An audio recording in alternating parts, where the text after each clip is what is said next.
Hi guys, and welcome back to ModCons. Today we have a very special guest. It is none other than Lord Charlie Banner. Hello, thank you so much for joining us. Well, you are quite the. I was reading your CV actually the other day. I don't know why I was reading your CV, but I was, and it is like a who's who of amazing barrister stuff, that's very kind. and also political. You're quite diverse in everything you do. You're a KC. You are a lord, and yeah, you've got a lot going on, and it's actually quite hard to track you down, but we managed. So yeah, tell us a little bit about that. You started in studying the classics at Oxford. That's right. Yes. Yeah. So way back in 1980 to 2002, I was Oxford studying classics. That was my great love at school. Yeah. And when I was thinking about what degrees to do, somebody very influential at the time to me said, "Do what you love, and then worry about everything else later." Yeah. And I love Latin, Greek, and ancient history. And you know what? I use it every day, even though I've probably forgotten a lot of the actual language. Yeah. The structure of arguments, the structure of language, understanding, using words, which is what lawyers do all the time, legislation, creating a persuasive case. All of that really derives from the study I did back then. It's wonderful. Amazing. And then obviously you went to City and King's, and then you become this amazing lawyer. You do your thing, and then you move to Hong Kong and do law over there as well. So tell us, how did that happen? How did you sort of go from? So Hong Kong. So after actually at university, I was at Lincoln College in Oxford, which had one of the smallest undergraduate populations, but one of the largest postgrad populations, which actually was quite formative for me. So I spent a lot of time with people who had come to Oxford from all parts of the world, whether within Europe or a couple from Colombia, US, etc. And as somebody who actually hadn't left Europe at all, even on a holiday, till the age of 19, that was a real kind of eye-opening thing. And I ended up spending my first 2 years of London after uni sharing a flat in Covent Garden with no furniture. We had a cardboard box and a lilo. We did have an Xbox. That's what we spent our money on. I spent with two of my friends who were postgrads at Lincoln, who were from Colombia, half Swiss, half Colombian people. So I got to live with expats, understand from their perspective what it was like to be an expat in London. And I rather felt it'd be quite nice to go and spend some time as an expat in another country, sort of seeing how the UK looked and felt from the outside. And the bar operates something called a Pegasus Scholarship, still going now, which is for junior barristers under the age of 5 years post-qualification to go and work for up to 6 months in another common law jurisdiction. So I managed to get one of those, went to Hong Kong, had the absolute time of my life. I got very involved in ocean rowing and that sort of thing. It was you were a bit of a champion, I think. Your team won. Yes, so you've done your research, absolutely. So they have this thing called the Around the Island race in Hong Kong, which historically has been quite a significant sailing race. And a couple of years before I was there, they introduced a rowing division to that, both the dragon boats, which would involve shifts, because dragon boat is essentially a sprint. You can't go very far, and ocean rowing in a quad or a pair. And the day I did it, there was no wind, so the rowers won. That's amazing. And so somewhere in Kellet Island in Hong Kong, there is a piece of silverware with my name on it. Love that. Run that, which I think is probably my proudest achievement to date. Actually, forget the House of Lords. Later I was gonna ask you, but you've already said your 100%.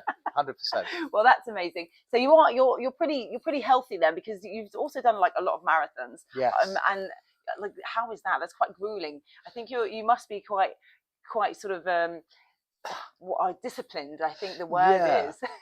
It doesn't get any easier in your 40s. No. When I started doing marathon running, I'd be carrying carbo gels with me. Now I'm carrying Nurofen.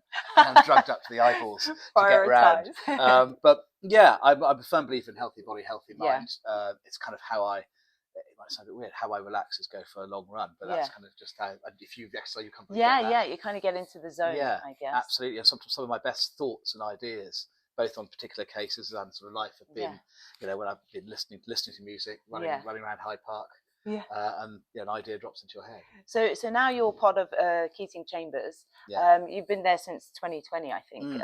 So you must like it. Yeah, absolutely.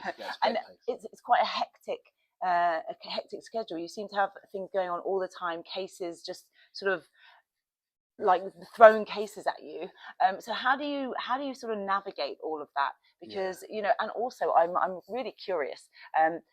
Because you, as a lawyer, barrister, anything to do with law, you have to sort of fight the side that you're fighting for, whatever That's your right. personal opinions. Cab rank rule. Yes. So how do you actually sort of how do you like compartmentalize? yes, exactly. I mean, the trick is to be super organised, and I Yeah. could tell you pretty much what I'm doing for every half an hour between now and September at least. Okay. Wow. So it's like a symphony orchestra. Yes. Or if you like, you're the conductor, and every single second Yeah. counts. And probably the most frustrating thing is when there's a delay. You're stuck in traffic, Yes. or something goes wrong. Horrible. So it puts everything out. So being really, really organised helps. Yeah. And Was also, that natural? Are you a natural organizer? I think over the years I've become it. So Yeah. I used to. I still do. I used to write to-do lists. I email myself all the time. Yeah. So I don't forget stuff. And I used to do on a weekly basis of this is what I need to do every day, and Yeah. on a daily basis. Now, actually, the weekly stuff I do in a diary, the daily stuff I do in an email to myself. Yeah. But I think that helps stop you becoming overwhelmed with Yes. like, oh my God, I've got all this stuff to do. Yeah. How am I going to do it? I think if you do it into a list, and I do it last thing I do before I go to bed Yeah. is to do my list for the next day. Yeah. And then I do that, no matter how, Yeah. it's a great way. I think Yeah, find yeah. it means then you kind of if you've got 15, 20 things to do in a day, one, you don't Yeah. forget Yeah. anything, and two, you just make it work. Yeah. Make it happen. In terms of how does the cab rank rule kind of work Yeah. for me?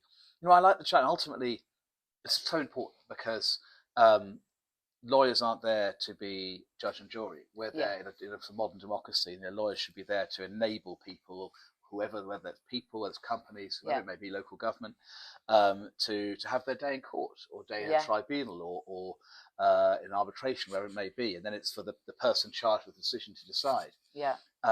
So I think it's really important that the bar has the cab rank rule so people can have access to an advocate who will act for the best of their ability, whoever the client is. Yeah. And it's intellectually stimulating because one moment you'll be acting for, in my field, which is mainly planning and environment, a group of local residents who are opposed to whether it's pylons, whether it's a reservoir. Next minute you act for a local authority who want to see the proper regulation of planning in their area. Next minute you're acting for a developer who will be looking for opportunities to work around the regulation in a legitimate way. So I think the different perspectives keeps it interesting. It's a cliche amongst the bar that no two cases are the same, but actually I'm lucky enough to have a practice where that really is the case. Yeah, amazing. And what's your most, I mean, I don't know how much you can divulge, but your most sort of controversial or challenging case to date? Very good question. Well, obviously, I'll have to discount anything current or recent, fairly obvious. So I'll plead the fifth job now. One that's proved to be, it's quite a good illustration of the cab rank rule, actually, proved to be very controversial. It's way back in, I think it must be about 2006. I did a case in what was then called the Appellate Committee of the House of Lords, which is the predecessor to the UK Supreme Court. It was at the time the highest court.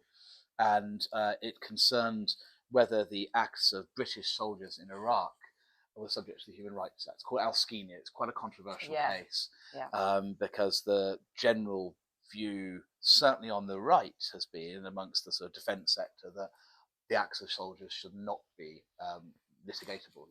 That's a sort of separate plane. If it is, it should be done through a court-martial process. But at the time, there were concerns that during the brief period of British occupation of parts of Iraq, such as Basra, that certain Iraqi civilians had been potentially murdered or harmed by British soldiers. And it was said that the occupation of a particular area, or effective occupation, meant that the Human Rights Act applied because it was essentially counted as Britain for the purposes of the Human Rights Act. And that was, as I say, hugely controversial. And the added nuance to that case was that I was, as a very junior barrister, I was working with a certain Keir Starmer as QC, as he then was, and Richard Hermer, who is now the Attorney General. And I was the junior acting for various interveners, arguing for particular interpretation of law, which was ultimately broadly successful. So that was kind of controversial for its subject matter, has proved a thorny issue over the years. Where do you draw the line for territory? And also an illustration that despite the fact that Keir Starmer and Richard and I sit on different sides of Yeah. Parliament. Yeah. The cab rank rule meant we were all on the same side. We Yeah. combined forces, and I remain quite good friends with Richard Hermer. Yeah. To the present day, obviously Keir Starmer's got a few things to do, so Bit he's busy. a little bit busy. I was going to actually ask, because obviously you've worked with him, so Yes. you can see what it's like to sort of be in the inner circle of when he's doing his whatever he's doing. Yeah. And how does that? Are you seeing similarities in that now? Because obviously he's the leader of the party, and does he work in a similar way to how he would have back So then? Richard Hermer's not changed at all. Okay. I remember Richard because he was the junior barrister at the time, so he and I worked quite closely, and he's not changed at all. Yeah. Obviously neither he nor I have aged a day in the intervening 20 years. Yeah. Keir, I don't see personally so much. I have seen him at a couple of state events recently.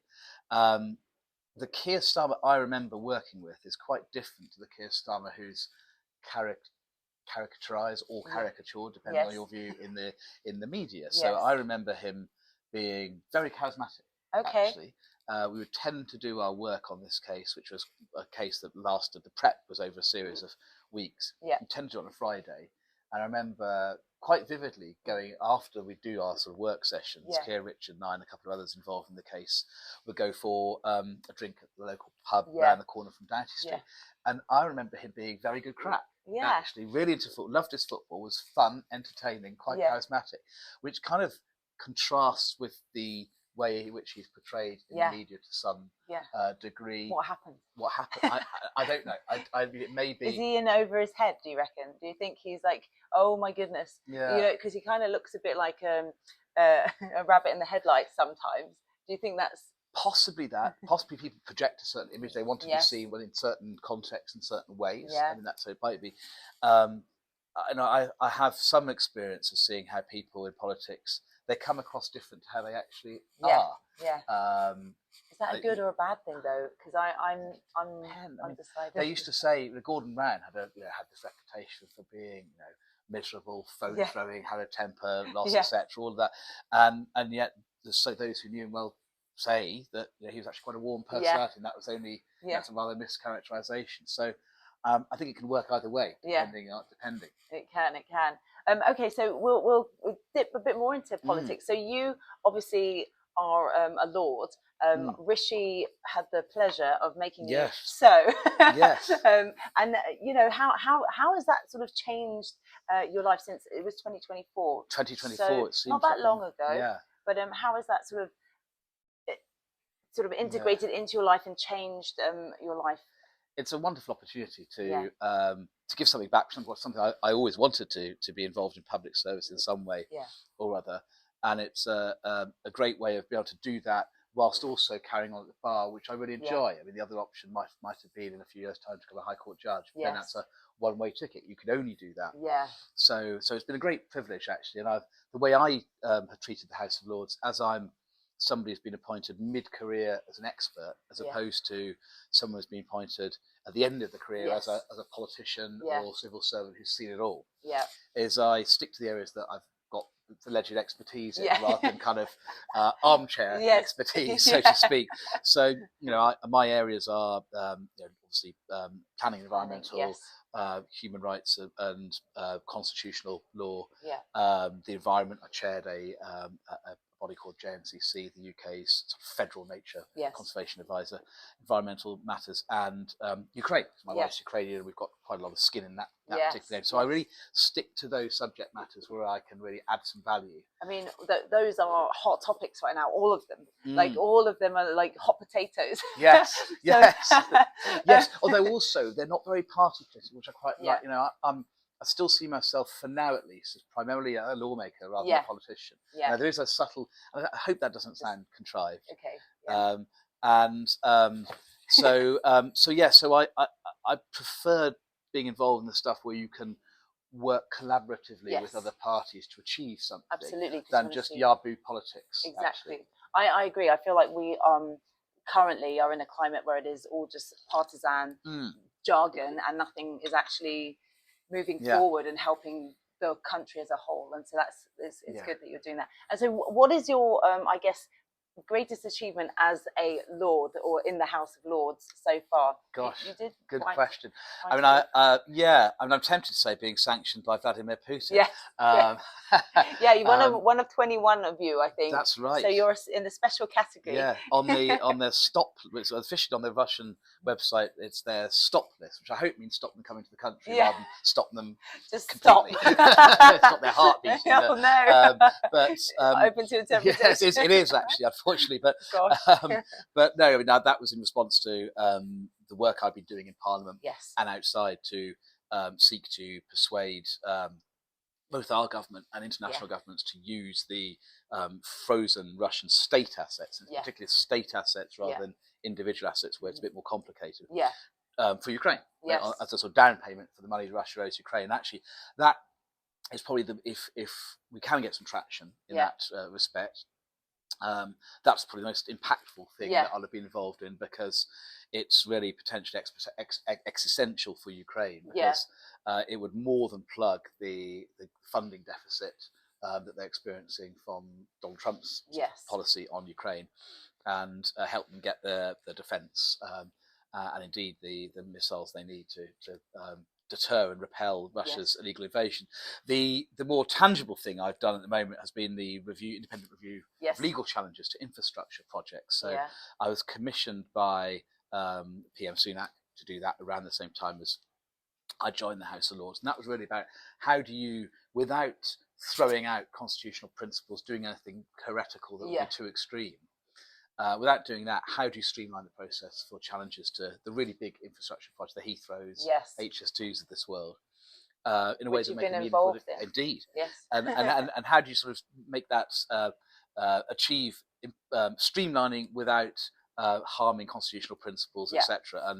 And that is quite a challenge. Was quite a challenge because whenever there have been attempts to reduce or remove or finesse judicial review in the past, whether it's been in planning or in the context of immigration and asylum, that has often ended up with the only practical solution being something which offends constitutional principles, which has led to the things like the Rwanda debates.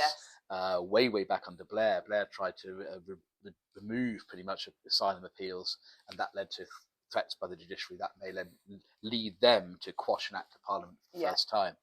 So, finding a way through that, the rock and the hard place, if you like, of doing something meaningful, but doing something that didn't offend constitutional principles, was quite a challenge. And working with an excellent young barrister who's my pupil way back, called Nick Grant, we came up with something which seems to have pretty much cross-party support. And so I came up with 10 recommendations, then now being in the process of being implemented through the planning and infrastructure bill, and changes to the legal rules called civil procedure rules.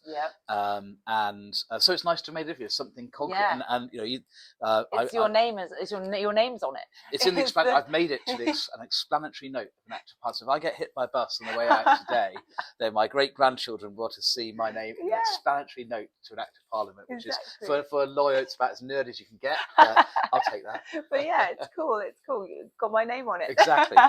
Well, that's great. And then so how do you think, because obviously you are a Conservative, you're still a Conservative, right? Just checking. Absolutely, still, yes. Good. So how do you think, obviously Conservatives lost the last election, or, and now we have Labour in.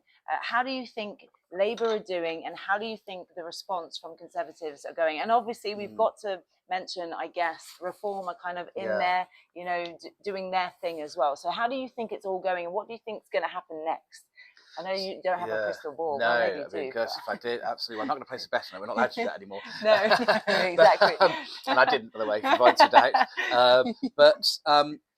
Very good question. So I think Labour are finding it probably a lot tougher than they expected they were. Certainly they gave the impression they expected. Well, it's government isn't easy. And it's not getting any easier. And they've been out for a very long time. And because of that, there were not very many people at all within their leadership who had experience of government, who knew where the levers were, let alone how to pull them, which ones to pull in which order. And so I think that's been a really big problem that they've had. Obviously, the other thing that they're experiencing is in opposition, you can say all things to all people. Yes. You can say to the environmentalists, you know, we're not going to trash, you know, our habitats in the UK. Yeah. You know, Labour opposed the Tory government's attempt to reform the nutrient neutrality Yeah. issue planning, and they sort of create an alliance with the RSPB, with the green NGOs Yes. on that, all of whom are, you know, very worthy organisations. Yeah. But at the same time, they said we're also going to build Yeah. 1.5 million houses. Yeah. The difficulty is when you're in government, you can't be all Yeah. things to all people because you actually have to make some decisions. Exactly. And the thing about decisions is there's almost always one person who's upset, one side Yes. who's upset. Yeah. The decision. You can't all be winners, and so I think that's a real difficulty Yeah. that they're facing. They have got a mandate, you know, Yeah. in the sense we must. I think the Conservatives need to respect the fact Labour Yeah. won the election, albeit it with unusual numbers. You know, they're Yes. a much bigger Yes. majority than their percentage vote reflects, but that is the system we've Yeah. all subscribed to. So they have got a mandate which needs to be respected, but it's probably not going as well as any of those involved in Labour leadership privately Yeah. would say they were hoping for. Yeah. I mean, we've seen tears, we've seen all sorts of U-turns, exactly, and U-turns. that I think is likely to be something that will continue. It's quite Yeah. hard to see how it gets better for them, Yeah. to be honest. Yeah, I mean, it sort of is like they came in on just like a crazy path of self-destruction without even realizing. And I think also no one really fell in love with Labour or Keir Starmer. Yes. It wasn't like Blair when the whole Yes. country fell in love with Tony Blair and New Yes. Labour. He was our sort of messianic rock star PM. Yeah. There was none of that this time around. No, it was the sort of we need change. Well, this is it then. That's exactly. it. So there's not that kind of credit in the bank of goodwill or benefit of the doubt. Yeah. So it's going hard for them, and I think in terms of the Tories and reform, I hope that the Tories get some, you know, a coherent collection of policies. You know? Yes. The one thing I would really like to see from my side is what do we actually stand for, Yes. other than, you know, navel gazing and talking about ourselves. Yeah. Because ultimately that's what I think the public wants to hear. Yeah. Yeah. And that's how we will look serious. And clearly we can't have policies now for the 2029 election because there's a lot of water under the bridge between now and then. Yes. And generally, in time-honoured fashion, if you have good ideas, the government will nick them. That's kind of how politics works. What we can do is have policies for what we think about things going on right now. Yes. And Disa, what do we think about Heathrow expansion? Yeah. How should that happen? To take an example, Yeah. I would like to be hearing about that. Yeah. Serious stuff. You know, and what do we think about?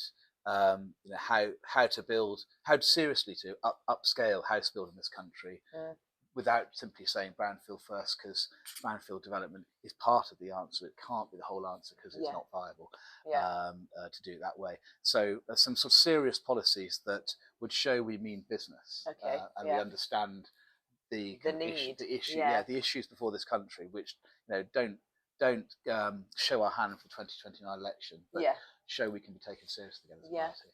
Okay, well, I mean, time will tell. Yes, time will tell. I was thinking that kind of. I very often have a conversation with Jamila, who's my co-host. Yes. And we're always like, we just need a bit more detail, a bit more, you know, direction, and then they'll get there. Even on the Russian sanction, it would be nice to have. And there've been a couple of questions asked, but it would be nice to have the leader of the opposition stand up and, you know, clearly, squarely, and unqualifiedly say we should be using these Russian assets, and why is the government prevaricating over that, and really push that. Now that's not going to win a single vote in 2029, but it will move the narrative now from the Tories not having anything ready to offer right now. There's a sort of perception that some people are saying that. I think is why Reform are able to kind of fill that void. Hang on a minute, you're serious. Compared to Reform, who incidentally they haven't.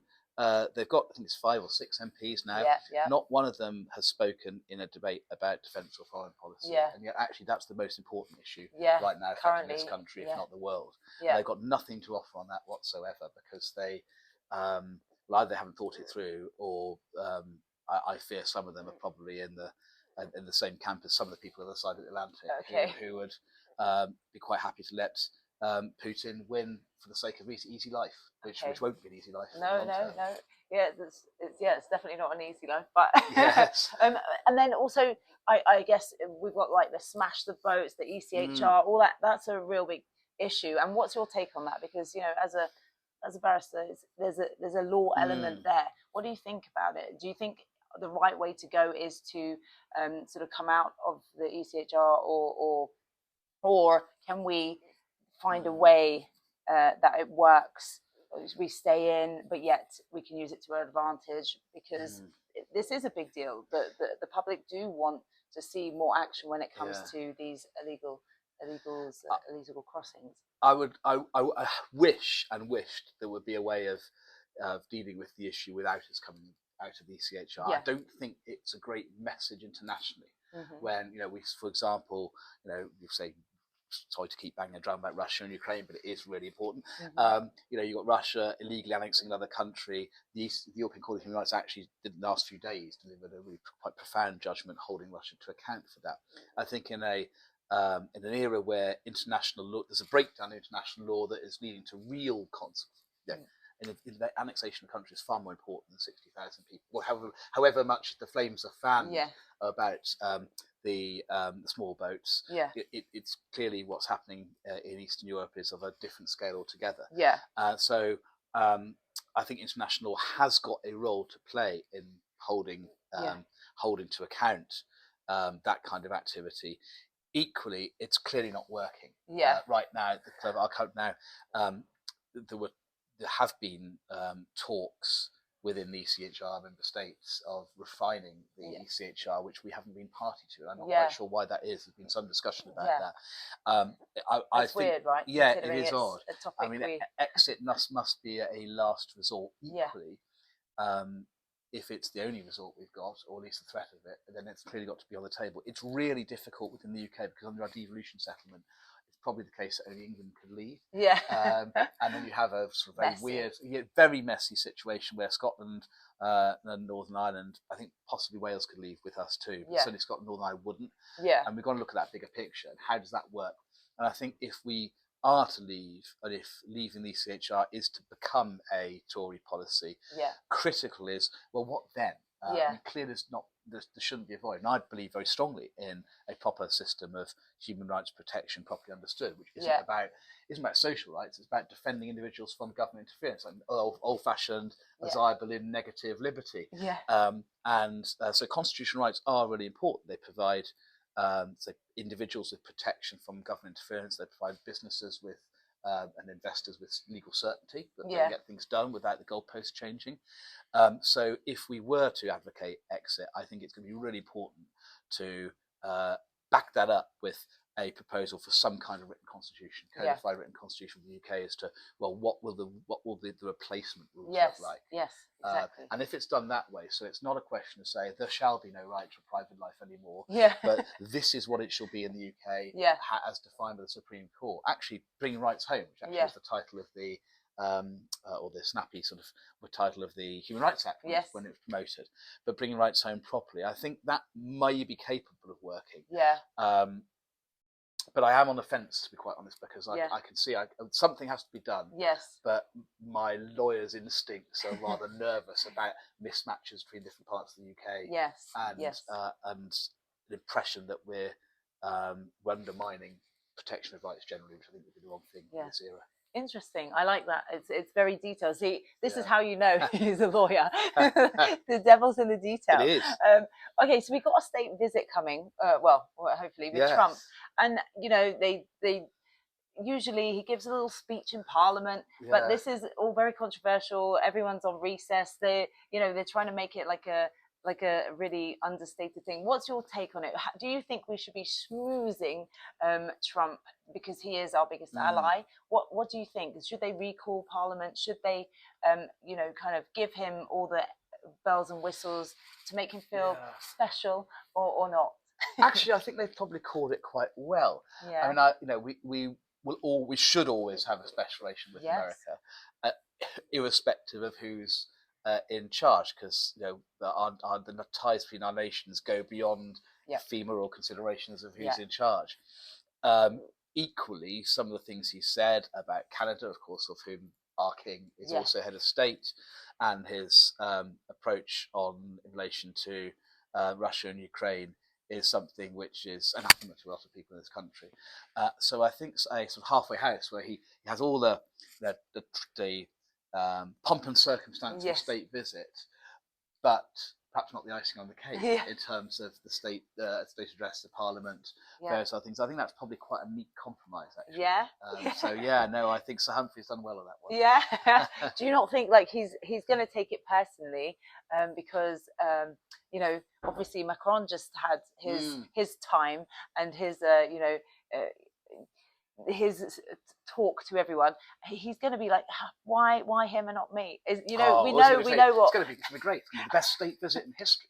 I can't do the accent, I'm afraid. Oh no! So funny. Okay, and then just a couple more things. Obviously, you live in London. I do. So we got Sadiq Khan as our mayor. What can we do to change that? Yes, I hope we can do something. I think the Tories need a really good candidate for mayor next time around, who's different. I really hope that it can be somebody who isn't associated with the past. Yes. But is also, really somebody who's got enough standing credibility. It's not me, by the way, and that's not a pitch. I was going to be like, next question. I do have somebody in mind. I'm not going to tell you who. Oh, really? There was somebody who was a credible celebrity figure who was not just a sort of gimmick, but somebody who was an intellectual, but was able to communicate well, had a standing in London. That's about as much a clue I think I'm going to give you as to who I have in mind. I would like to know. There's no. We want a little. But not associated with the past. So somebody who's, as I say, I think that would be a really good start, because then I think people, if it's somebody of a particular profile, people immediately pay attention. People would listen. Yes. And if they weren't a recycled former cabinet minister, for example, which I don't think is right look, or a recycled former legislator even from the previous government, then they wouldn't be tarred by the past. Yes. And it may be quite a welcome opportunity with you, just as, of course, Boris, if I'm not misremembering, Boris was elected before David Cameron became Prime Minister. Is that right? I think that's right. I think that's so. right. My timings are a bit I'm trying to remember now. Nonetheless, even if I am misremembering, I think having somebody who can show that we can win an election again, show that we can win an election not by recycling the ghost of politics past, but somebody from the future, and then somebody who can do a good job. Maybe that's the rocket fuel we need, actually. It is. And equally, I think it'll be quite interesting to see what happens in Wales if Reform win. Yeah. That's a pilot, it's a challenge for them, but it's also an opportunity for us if they can't do a good job. Well, yes, exactly, because that's the only way you're going to know if Reform are any good, is if they actually put their money where their mouth is. Absolutely. And I think that's going to be a really important message, actually, for those opposed, whether it's Tories or indeed Labour, is, these guys might talk the talk, but can you imagine their feet under a desk actually doing something? Can you actually imagine Nigel Farage running the country, as opposed to talking about running the country, actually making decisions on the really difficult nitty gritty that leaders have to do? And I think that's the real challenge for Hall. And if they can show they can do it, then hats off to them. I suspect they won't be able to. Yeah, I mean, they can do it they can. I guess their test is their local sort of mayoralty places, and their little councils that they have, and then see what happens there. Absolutely. Time will tell. Again, time will tell. And then also you have your own podcast. I do. So have we got planning news for you? Not the most original title. It wasn't my choice, one of my colleagues, but to be fair, Jimmy Mulville, who's a great mate of mine who owns and produces Have I Got News for You, he very kindly lent us the name. It's a charity. So the idea was born out of lockdown, when those of us who are practicing barristers, public events are what we do. So once the lockdown happened, it was quite dramatic for us, both in terms of income, to be quite honest, but also just in terms of our life. In a sense, we're planning barristers are travelling show people. Yes. And suddenly we were locked down, and there was no show. And no travel. And so overnight, every planning law chambers and firm became like a CPD outlet, because that's all we could do. And clients of mine were saying, we're finding this, to be honest, overwhelming, because we're getting like 50 emails a day during the beginning of lockdown, come to this webinar, that webinar, and we're trying to kind of get on with particularly local authority clients. We're trying to provide food banks here. Yes. Instead, we're getting lots of elbow barging from different organisations. And I also felt that webinars around that era were quite preachy. I'm a barrister. Yeah. I'm going to talk at you like this, yes, very seriously and honestly for an hour, and then you can ask a question or two if you're lucky. And that's not much fun. For anybody. No. And so I came up with the idea. I think I was probably a couple of glasses of wine down at the time on a Friday evening during lockdown because there wasn't very much else to do at the time, with a couple of barrister friends, that why don't we do something where it's a number of competing barristers' chambers collaborating, and rather than kind of elbow barges, they'd come to us and we all work together. We make it fun, we make it entertaining, a bit like Have I Got Used to You, which is kind of quite relaxed. I like it. I watched a couple. Thank you. So we have great fun doing it, and yet it's also designed to entertain. And crucially, there was instead of a registration fee, we encourage viewers to give a donation to charity, which is kind of why Jimmy lent us the name, because it's raised quite a lot of money for charity. Amazing. And we've had, it's now 5 years old. We have over 100 episodes. Wow. We've had several 100,000 views. We've had everybody from the Archbishop of Canterbury to Brian May of Queen. So good. Rob Rinder, and various others. Yeah. So on that, you are a rock fan. Yes. You love rock music. I do. What's your go-to karaoke song? Living My Prayer. Of course. Love it. All right, and then just one final thing. What's next for you? What's next in the foreseeable? Obviously, you've planned your days, weeks, months, and years. Goodness me, what's next? I'd like to see the planning and infrastructure bill through. So there's it's coming through. It's great for somebody who's been a planning lawyer for 20 years now to be the one practicing planning lawyer actually in Parliament, trying to make it. But I'd say there's obviously party political aspects to the bill, but not much. I mean, everybody wants to make planning better. Yes. And so, I've got various amendments down the bill, which are only really about trying to improve the system. So actually guiding that through and working with ministers. I'm seeing some of the planning ministers, actually, as happens in the House of Lords tomorrow, privately about how they can make the bill better. And so some collaborative working, not trying to get my party as well to be a bit more pro-development as well. Yes. So seeing that through is the immediate thing on my in tray. Okay. We'll see what happens after that. Okay, cool. And just that finally, a little nugget of wisdom. First of all, we want to find a way of getting younger people involved in politics and interested in politics. So what would you suggest is a good way of doing that? And have you got a wise word to say to leave us with, so we're all inspired by you today? I think political language needs to change. Yes. I mean, discussions like this, and I'm not just saying this because you've been so kind to invite me, far better than maybe the kind of question time is interesting to watch. You feel political nerd, you must watch us watch it. But politicians always talk in a certain way on programmes like that and on the news. And I think that sort of pre-programmed, slightly robotic language probably turns people off. It does. We're talking at people rather than talking with them. So I think that sort of political start, and how you do it, who's the first person to do that. Yeah. I don't know. That's above my pay grade, but I think that's probably the way to excite more people into getting involved. Yeah. Okay. Well, thank you so much. It's been an absolute pleasure.